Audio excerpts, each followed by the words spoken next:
there is a level of leadership that we all bring because there's a level of influence we bring in our lives. I see everyone as a leader. The only difference is how well are you leading within your spheres.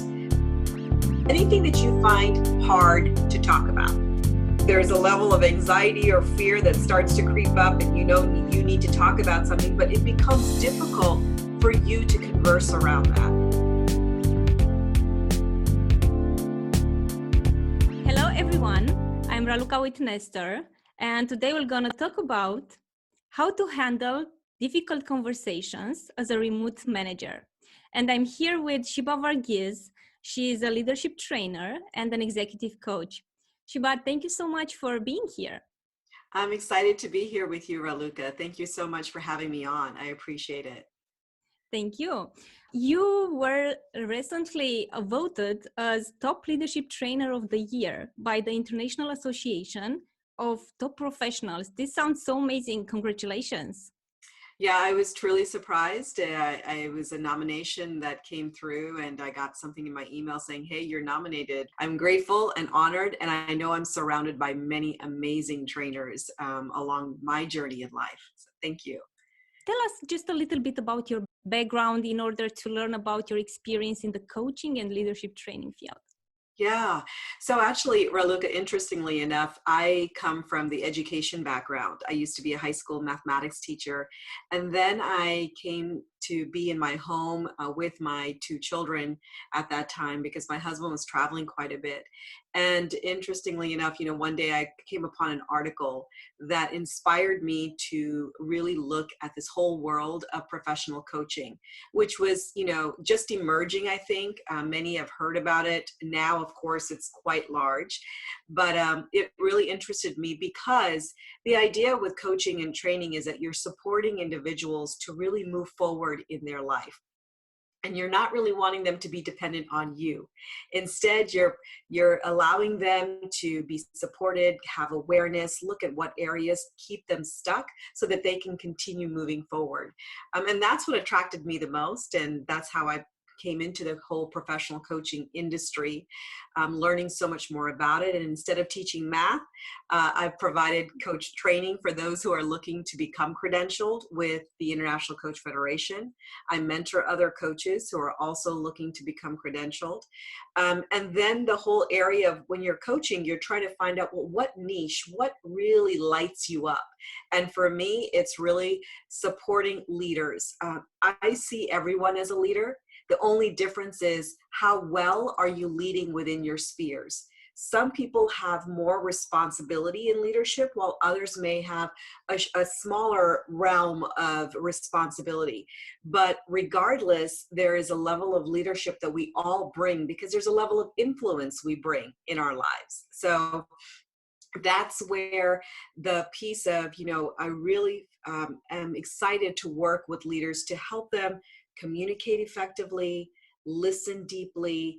How do you deliver feedback and delegate and do those performance reviews that can somehow be a bit scary at times? So I enjoy doing that because sometimes it's one word in our sentence, Raluca, that shifts the whole conversation, Right. and helping leaders that because they've already gone to school to be great at what they do, their technical abilities or whatever they've learned, but the people skills are not often taught. Of course. And Yeah. how would you define this concept of difficult conversations? Yeah. When would be one moment when we have these kind of conversations and when disappears? Yes, absolutely. All the time, right? Personally and professionally, we have difficult conversations. And I really define a difficult conversation as something that anything that you find hard to talk about. Yeah. Right. There's a level of anxiety or fear that starts to creep up and you need to talk about something, but it becomes difficult for you to converse around that. And in the leadership space, is it whether you have to lay someone off? Is it giving constructive feedback? Is it asking something of your manager, or even of your direct report that you need them to do? Is it something that you need to delegate or set the expectations clearer because it's still not working out?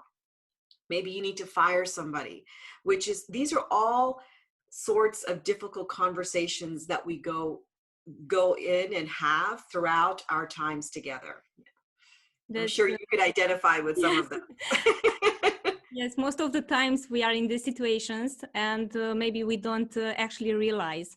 When it comes to managers handling this kind of conversations, what would be some maybe guidelines or key aspects that we should consider in order to handle them in an effective way?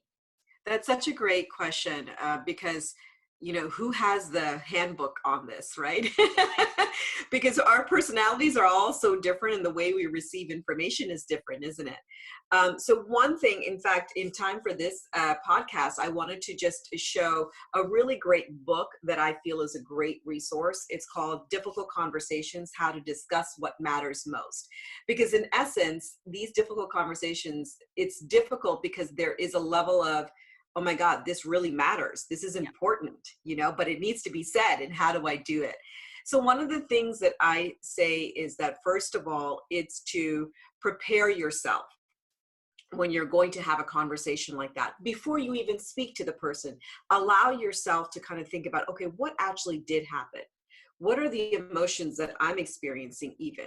And what does this mean to you? Because often we get kind of, our emotions go up because there's some level of value that it means, or there's a meaning to it. And that's why we feel the way we do, right? And then also asking ourselves, what are we hoping to accomplish through this conversation? What's the motivation for me to bring this up? And often in difficult conversations, we bring up the conversation based on our point of view, our perspective, and that's not always helpful. So my encouragement and invitation is to bring up what Douglas Stone, Bruce Patton, and Sheila Heen, they describe in this book. What they say is, begin the conversation describing the problem as a difference between your stories. So there's a gap. So it's like saying, Raluca, I know that this is what you sense with this situation, and this is my sense of it, but I know there might be a third story with this, there might be. And so let's figure out what this really is. Let's get to the heart of it, the bottom of it. But we're acknowledging each other's side, right? And that's so important, because often we come just thinking my side is right. So we begin with what might be the gap, and we're inviting the other to really help to collaborate and come together to get to an understanding. And then we're saying, okay, well, now that we've discussed this, how do we move forward? Because it's not just to discuss it, but how do we move forward? How do we, because we want to minimize whatever that action is, right? We can't say we're going to get rid of it, but how do we minimize that? So what can we do to move forward through this conversation, right? So it's not about blaming others, but it's, how did I contribute to it? How did you contribute to it, right? It's not about accusing people's feelings, because often, there's some value that's not being honored. So we're looking at that as well. So I think these are some of the things that I encourage managers to do is, understand that there is more than meets the ear. At the end of the conversation should also lead to action. Absolutely. Yeah, because if we have a growth mindset, we're wanting to grow from the situation. We're not wanting to just look back and be a victim to it, but we're saying, how do we grow from this? And so let's take a minute to pause and listen to what is really being said. Ask questions from a place of curiosity as opposed to judgment. And then say, okay, now how do we move forward with this? So yeah, that's what I would suggest. That sounds great. That sounds great. Given the current situation with this coronavirus pandemic, most of the companies have been forced to go remote, or at least start implement somehow this remote work. And one of the things is that suddenly we as employees, we have to also change our way of working, conversations, the way we approach people. And what would be some points from a manager perspective to avoid during these conversations that are difficult, and now we have to handle them in video calls or over the phone, and we don't have that human touch like being in the same space, in the same location? Absolutely. That is that is valid right now. People are working remotely. and having to understand how to connect with one another. Although we are socially distant, how do we still maintain that closeness? And with difficult conversations, my invitation to managers is to never do it via email. Um, Phone calls perhaps are the next best thing, but really the best is to at least have it through and via video as Mhm. much as possible. Because at least here we can see each other's body language, we can hear our tone, right? We can notice those things a little bit more than we do even on the phone or even in an email. Because whenever there's emotions that rise up, there's that cannot be really related over an email. That will never be the right time or place. But before we even attempt to do this over a video conference, it's also time for us to reflect before we just react, right? Yeah. So and that's my encouragement is, even if there's a difficult conversation, before we react, let's take time to pause and consider before we have that video conference. And I think that's the best way with the remote setting, is to do it via video conferencing. Yeah, that sounds really great. When we know as managers that we handle the conversation that is difficult, that we usually want to avoid it Yeah. successfully, and what are those signals that, okay, maybe also during the conversation, okay, we are going in the right direction, or at the end of it, like, okay, I did fine, I did a great job. How do I know that? Well, I think that's a hard one to tell, because we can never control someone else and how they receive our information. We can, however, have a handle on how we respond and what our emotions are. But I think in a conversation, if emotions are acknowledged, and if we're able to move forward through the conversation, if we're also able to talk about, hey, when can we check in to see how things are going around this? I think those are all signals that we're moving in the right direction. But we can never, come to a place where we know how the other person is handling the information, because we don't control anybody else.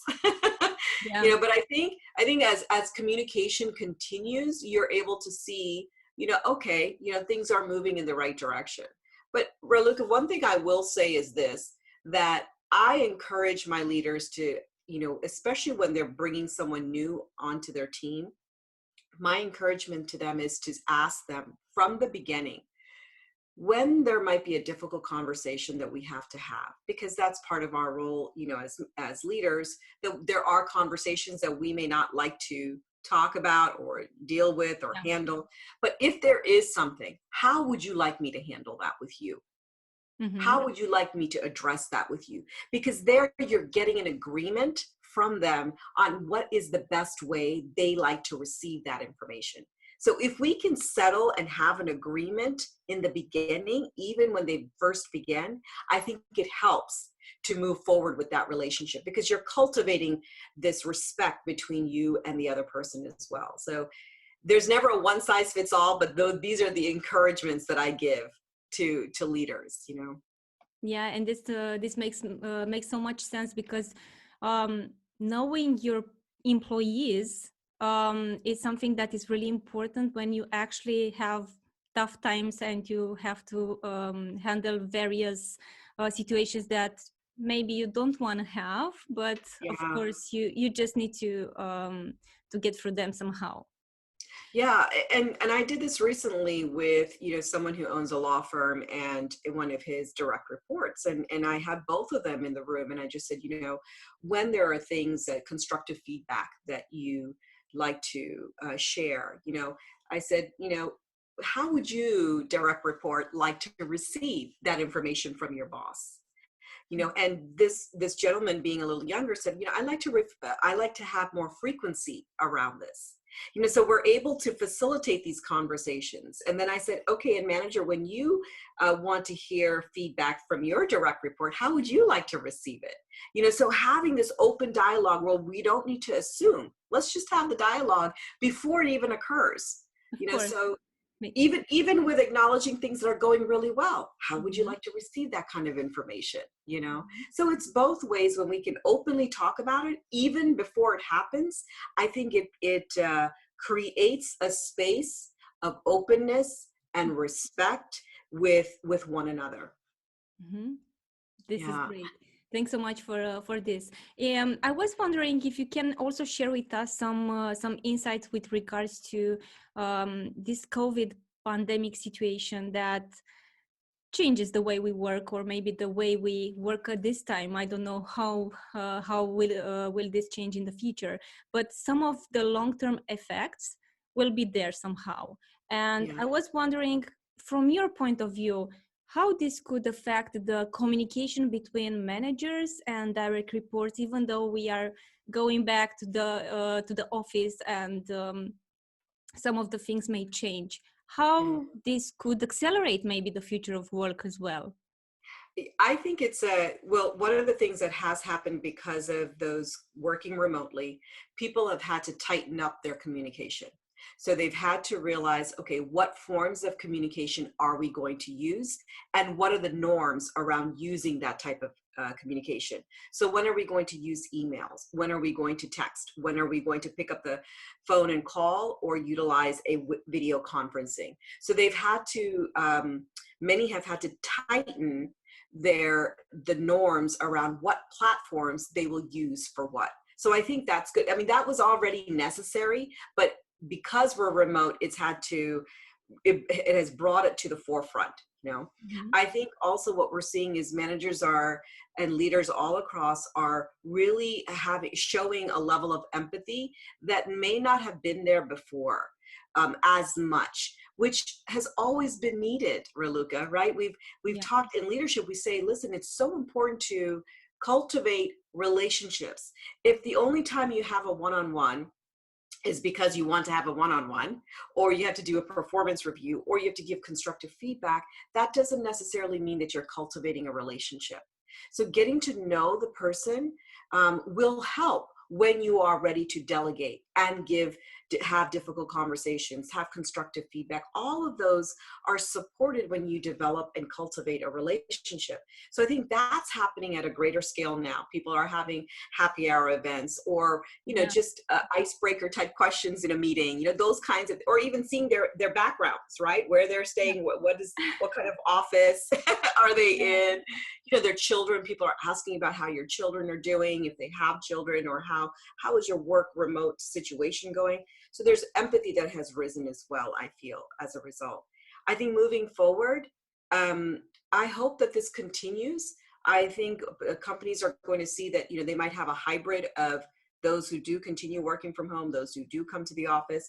I think there's going to be a greater level of appreciation for the ability to come into an office and be around people at a greater level. So we've taken so many things for granted, but I think when it comes to a time where we are able to come into the offices, there's going to be a greater level of appreciation for that. I don't know if you're seeing that, Raluca, but Yes, those are some of the things that I'm we are seeing this, we are experiencing this, and of course we learn now that the empathy in general is really important, even though you are at home with your family, or you are in the office with your teammates, is really important. And also building this connection between people is really something that I don't know if it will be more important than it is now, but more people will consider this.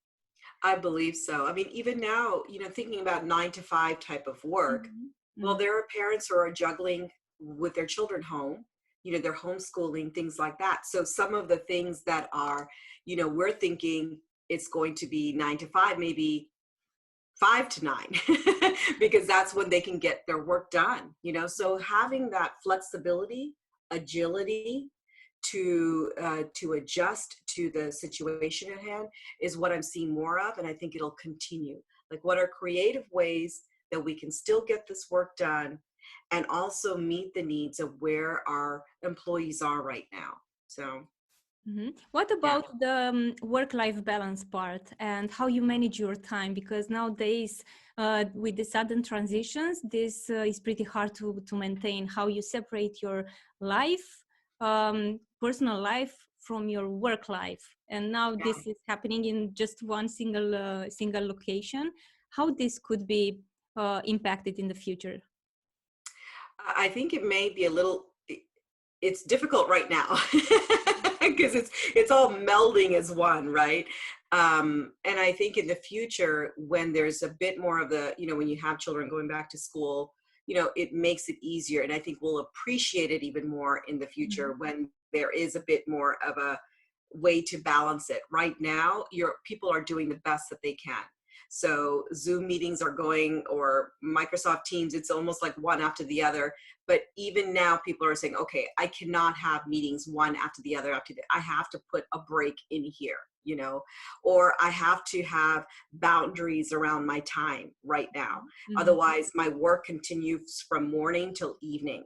So these are true even when we were working in a location. Now the location has changed and we are around one another all the time. We can't really separate that, but it's important to still place the boundaries, right? How can we still place these boundaries, honor our values, honor, our health and wellness, and still get the work done? We have to get creative. So I've seen people say, okay, you know what? I'm putting a 15-minute break where no one can schedule anything between my meetings now. I am shutting down by a certain time and we're going out and we're walking or doing something, Right. But in the future, I think when people are back at their, places as far as work, school, I think it will be better. But I think it's also to note, am I going to just delve back into busyness, or am I going to be intentional in honoring my time? Yeah, this is so great. Thank you so much for sharing all the insights with us. Just to recap for the audience today, we talked about how to handle difficult conversations as a remote manager. And we had as a special guest today with us, Sheeba Varghese. She's a leadership trainer and executive coach. Thank you so much, Sheeba, for your time and for all the insights. And we are really looking forward to chat again in the future. Thank you for having me, Raluca. It's a topic that's so important, and it is important regardless of whether we're working remotely or not. Right. Whether it's professional or personal, these difficult conversations happen all around us. But I think listening for what is being said and what's not being said is so important in this subject area. Thank you again for having me.